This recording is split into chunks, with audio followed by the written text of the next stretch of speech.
Coming up on this episode of Nintendo Cartridge Society, where the robots are made of papercraft. It's dangerous to go alone, so the Nintendo Cartridge Society goes with you.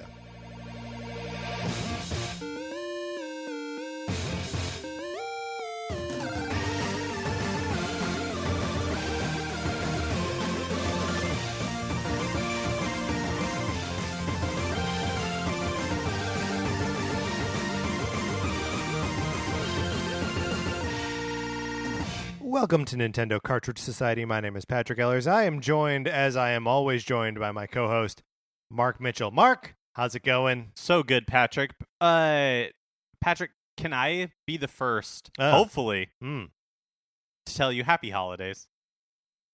What? What holiday are we celebrating? Well, you know, like whatever you celebrate, Christmas, Hanukkah. Oh, you're New Year's. you're getting out ahead of the December holidays? Yeah, look, it's February. Right.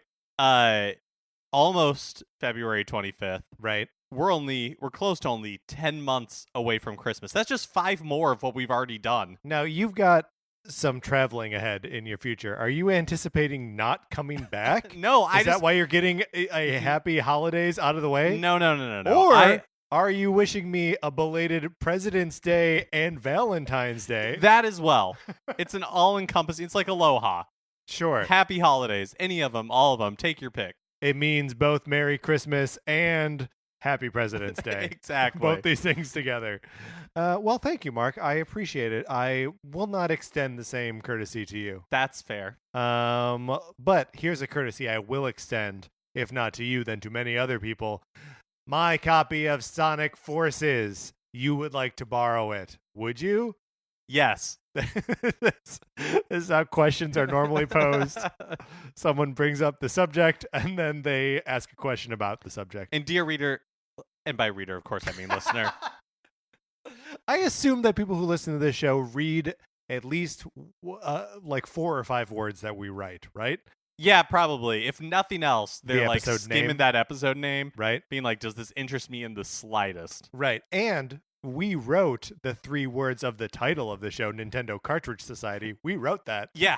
That's us. That's a Mark and Patrick original. That's right. Co-copywritten title right there. Right? Do we own a copyright on that? Practically. I mean, it would be tough, I think, for us to copyright a name that has Nintendo's name in it. That is trademarked. We'd get sued. Yeah. Would be difficult. What are we talking about? My copy of Sonic Forces, which you can borrow. This is probably another thing we can get sued for. Who knows? You should email us with your mailing address to Nintendo Cartridge Society at gmail.com. And maybe the fact that we could get sued for it, maybe that's incentive for you to get on the list as soon as possible. Oh, yeah. I mean, both things are true. That, like, A, you want to get in before, like, you can't get in anymore. Right. And B, now it's dangerous, maybe. You're knows? an accomplice. Yeah, that's right.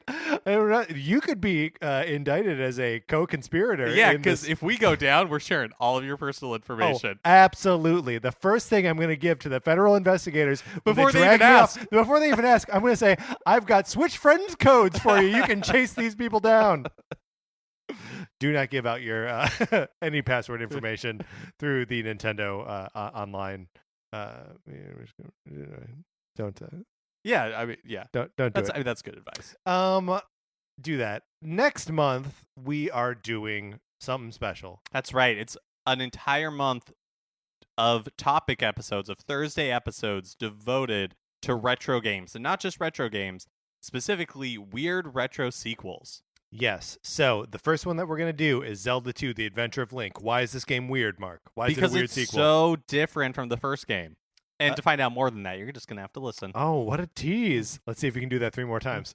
On the 14th, we are going to be talking about Super Mario Land 2, 6 Golden Coins. Why is this a weird sequel?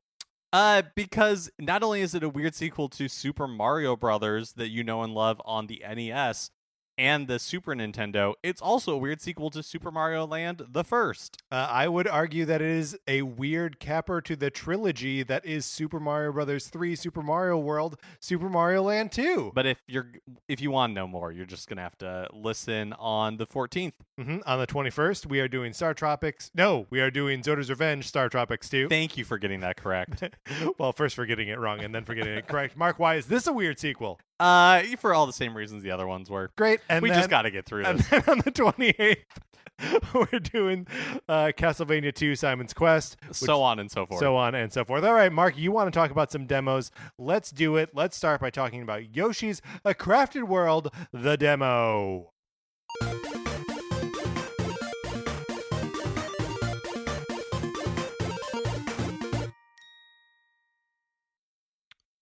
Now, this was one of the demos that launched alongside, or later in the day, with the Nintendo Direct last week. You can play the first level of Yoshi's Crafted World, and you can play it in three different versions of it.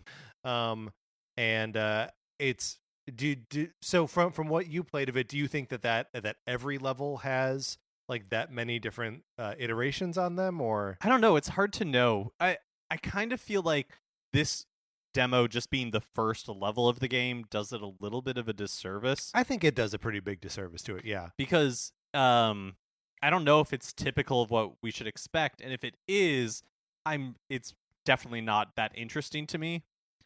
Like, skipping ahead a little bit, when you finish those three iterations of the level, they play a little video being like, thanks for getting a taste of Yoshi's Crafted World. Here's like some stuff that you can expect in the full game. A little bit of a sizzle reel. And it definitely shows a lot more complexity and like some actual, or what look like actual like platforming. And so that kind of made it more interesting to me. But this first level definitely did not sell me on the game, other than being anything than very cute. Yeah, it is super cute and like really simple to the point of being kind of like, what's the point? I am confident that the game will be more interesting than that first level. Well, yes, and to your original question, which is, do I think like that it's typical that each level have these three like versions of it? Yeah. So the way that if you haven't played it, you have like the regular version of the level, and then it flips and it becomes something where you're trying to catch these Poochie puppies. So you're running adorable. Yeah, you're running through the level like backwards essentially. Yeah. You're seeing the backside of what you saw the front of originally, like all the facades and all that kind of stuff. And now there is a new collectible for you to get, and it's also that it's intended that you do it within a certain time limit, which is pretty reminiscent of Wario Land Shake It, which was the Wario game on Wii, developed by the same people. Do we know that? So I don't know. That's a good feel game. It is a good feel game. I don't know if Crafted World is anymore. I feel like the last time Crafted World was revealed, it no longer said that it was developed by Good Feel, but I don't know. I don't know for sure. Well, and maybe it's not, and that is a vestige of when Good Feel was working on it. It feels very similar to that, but without. So one of the things that was so cool about Wario Land Shake It was that like Wario's locomotion changed completely from going forward through the level to going backward through the level. He runs at a high speed, and you can't make him stop. And like when he runs into stuff, he breaks it, and it becomes a different game, a totally different experience going back through the level. And this was not that. This was just running backwards through the level. But in the sizzle reel that they showed off towards the end, it seems like flipping the world around is something that becomes more like dynamic later in the game, like you're actually triggering it. So again, it just feels like showing off this first level was not a good representation of like what the game is going to be, and it didn't really sell me on it because I still feel like I don't really know. Yeah. Well, and I mean, if it is anything like any of these Good Feel games or any of the last like Yoshi or Kirby games, like they all start way too easy, and some of them never really break out of too easy. That was my complaint with Epic Yarn. Yeah. And I because Epic Yarn literally has no fail states in it. And I think it's a criticism that you could also levy at the most recent Kirby game, whose name I can't remember. Star Allies. Star Allies is correct. That game never really gets super difficult.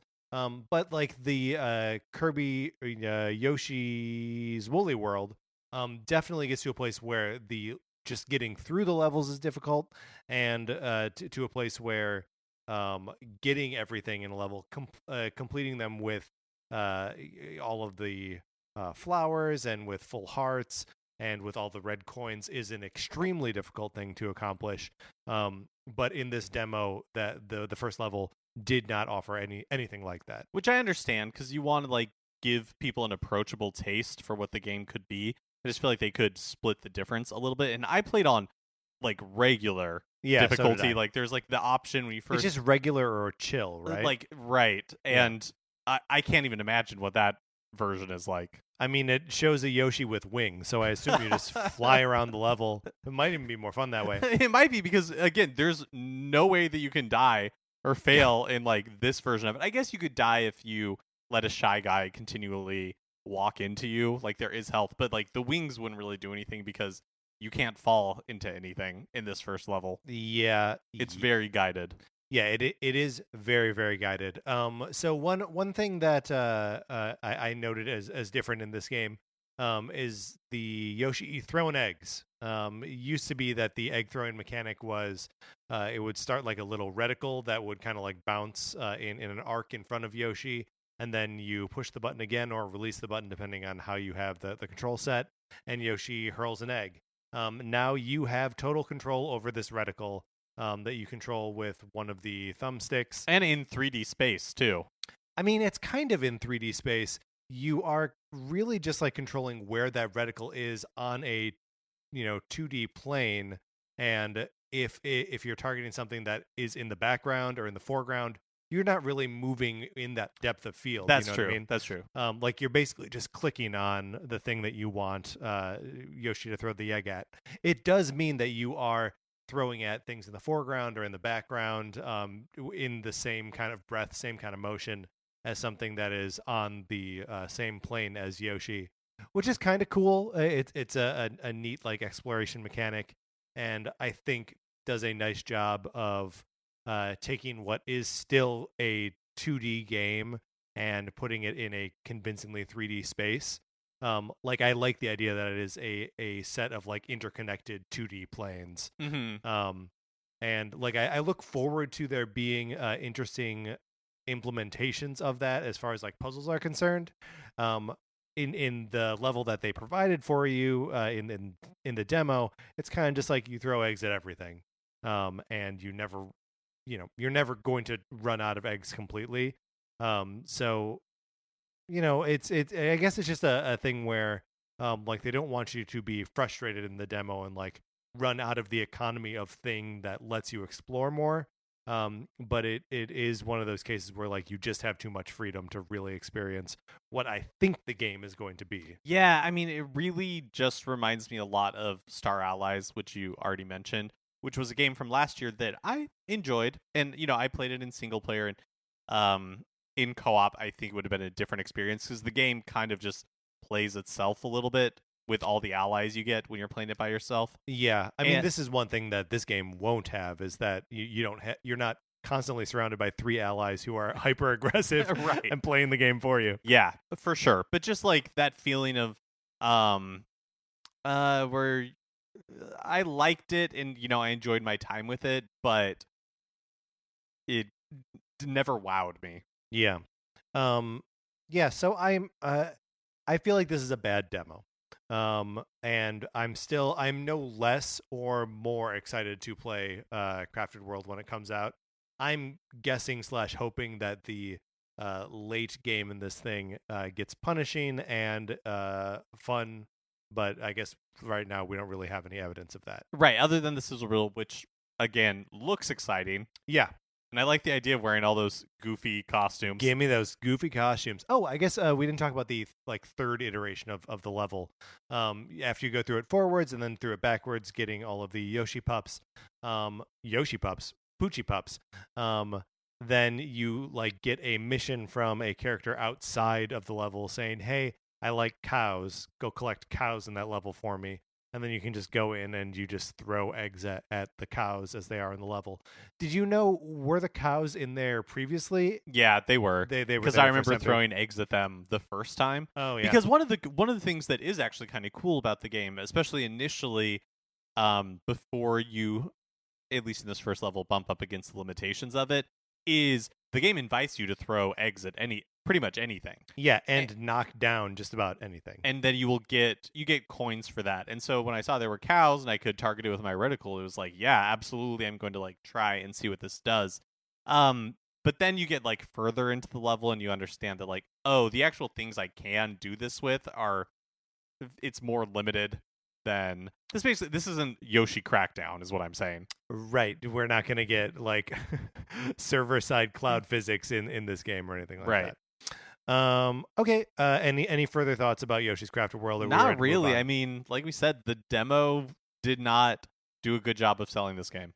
Yeah, and I'm very interested in how everyone else's experiences are with these demos too. I assume everyone picked them up because it was an exciting day to have a Switch, and you got to do something between rounds of Tetris 99. So write to us, Nintendo Cartridge Society at gmail.com. All right, Mark, let's get into the next demo of Daemon Ex Machina.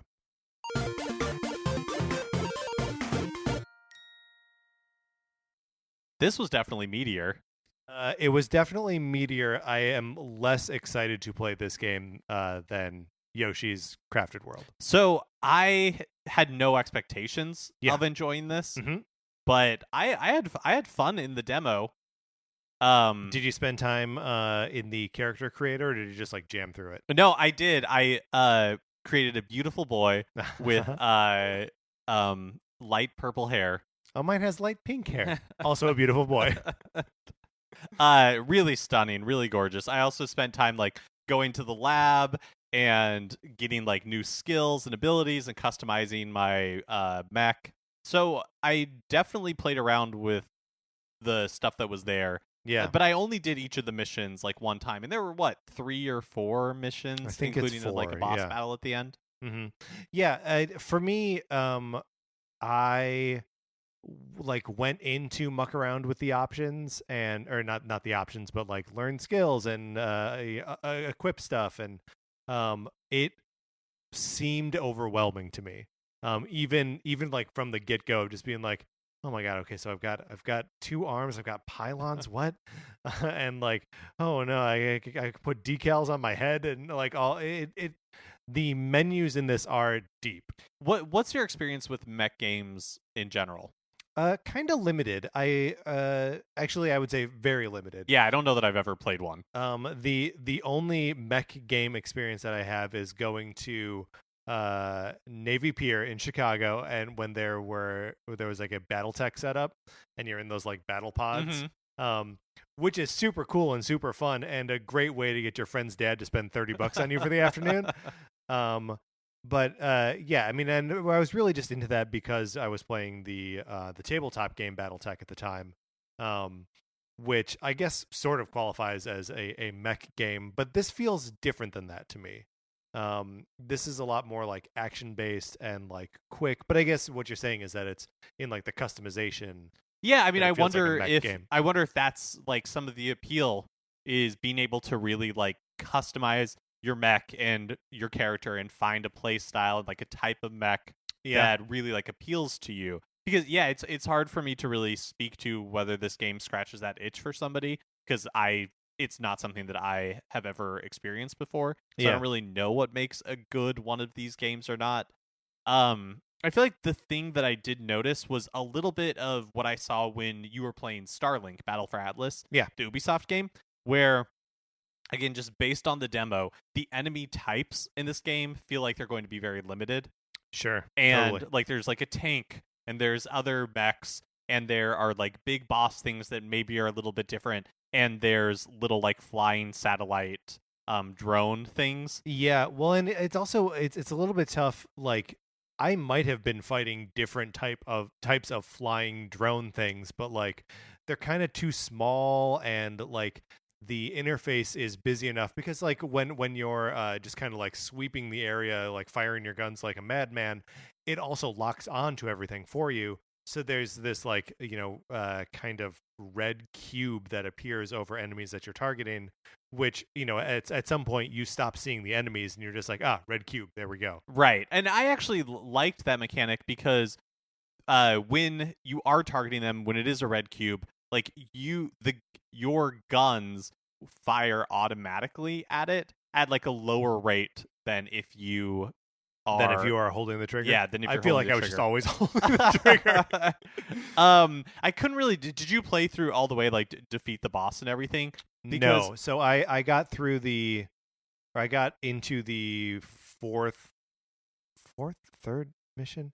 The one after where you're like protecting the library. Yeah, that one? so I Okay. I did the library, beat the library, Uh-huh. and then like got into the next mission, and it beat me, and I was like, no, I'm not gonna do that Was again. it the big like spider boss thingy, or I can't remember what the order of the remember, bosses I were. can't remember what But it is anyway, either. so like in that one specifically, in the boss fight, which I had to do a couple of times before I figured out like how the strategy to defeat it, I like ran out of ammo all the time, and so had to wait for the boss to like shoot out a bunch of the little drone things. That way I could kill so you them could wipe and then them out. Yeah, that was the first time in any of the demo that I ran into it. But sorry, going back to the Starlink Battle for Atlas oh yes, thing, is it just felt like when I was watching you play that game where there were limited enemy types and they would shuffle them into a different scenario, but it was always kind of the same thing, and they took a little bit too long to kill, and just like all that kind of stuff. Like I was getting that vibe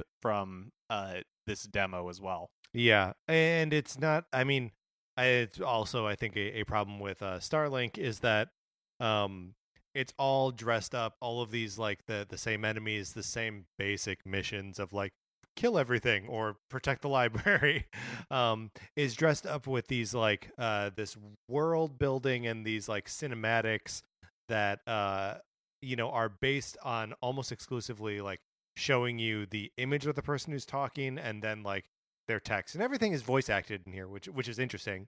But like, man, it kind of void of anything of value. Did you? I know you are a press A to skip the talking kind of guy. Well, okay, here's the mistake I made is I actually didn't mind the presentation. I totally get what you're saying. I think it's more of a, like there is a little bit more of a mix of cutscenes and the just like text box. Oh, sure, I guess you're right. Presentation. They mix it up.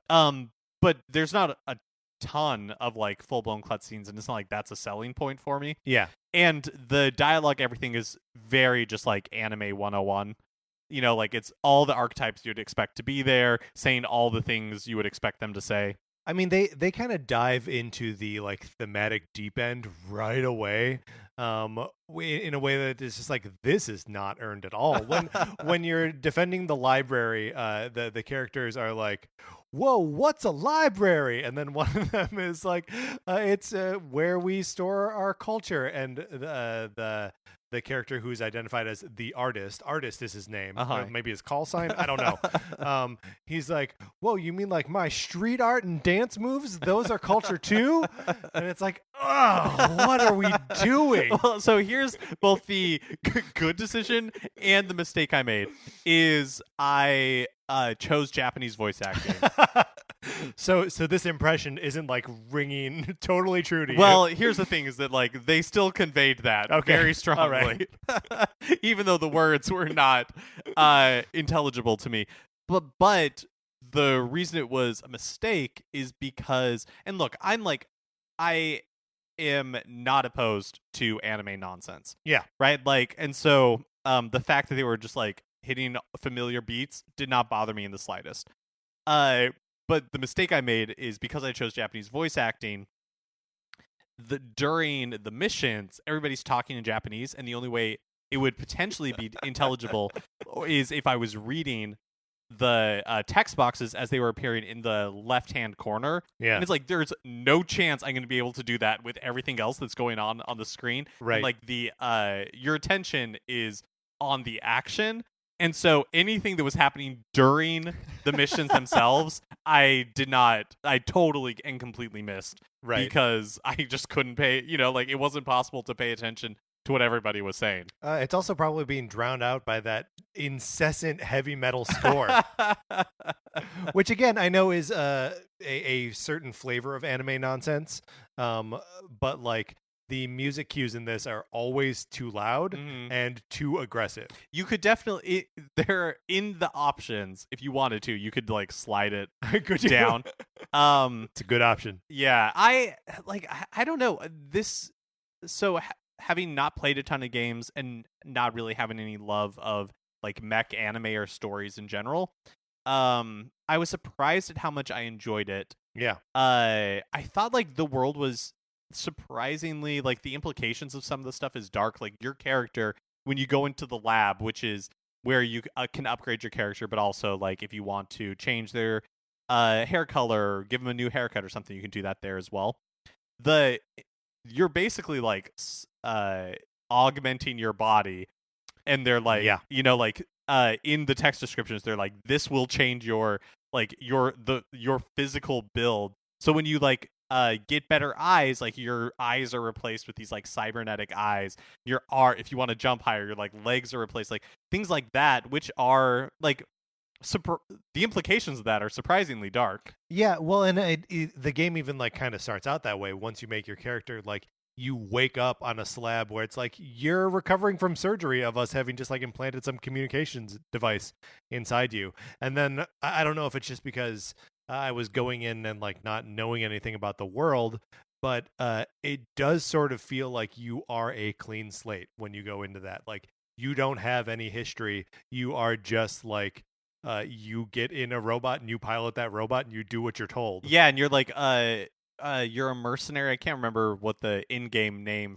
for them are, but yeah, your first mission is like a training mission. Like, are you good enough to do this? Can you? I think you're trying to. I think basically what happened is like something happened with the moon, and then that caused AI to go crazy.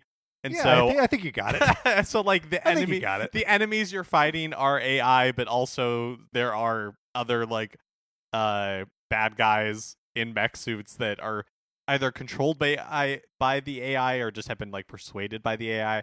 It's all like there's a lot going on.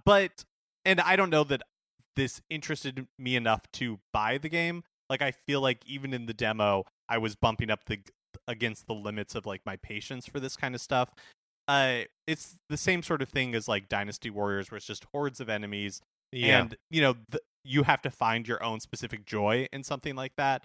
And I just don't know that it's for me, but I enjoyed this taste of it much more than I was expecting to. Yeah, well, and you know, like you said, it is meaty. Like you can spend a couple hours going through the whole thing.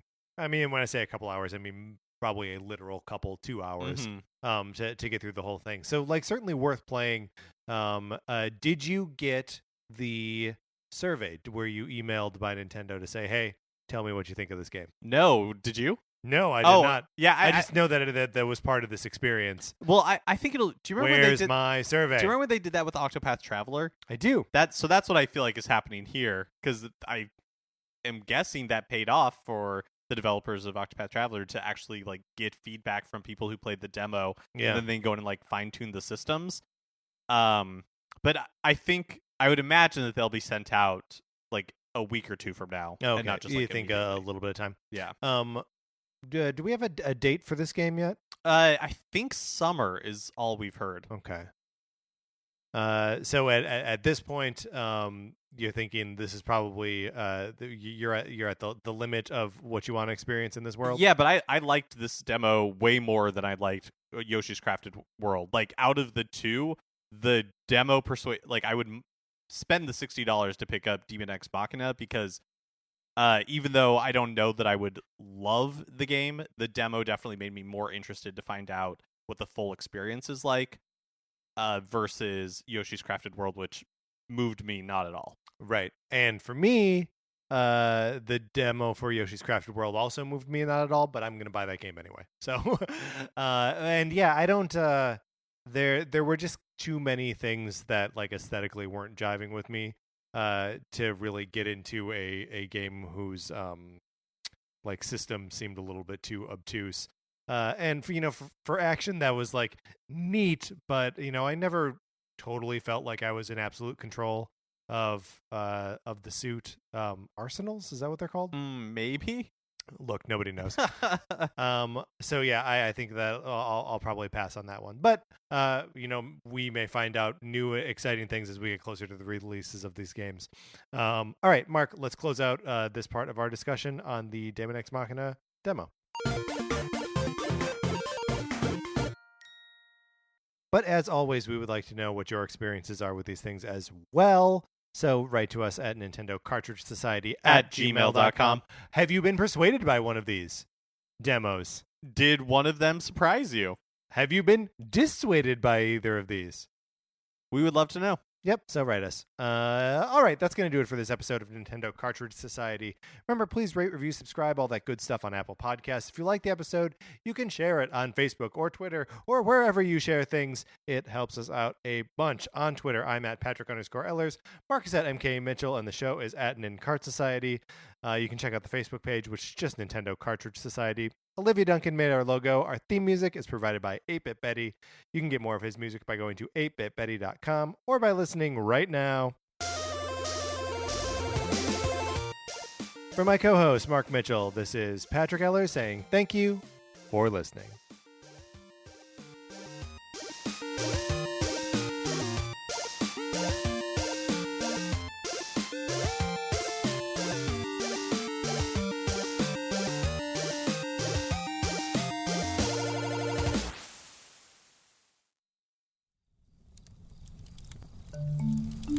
Campfire.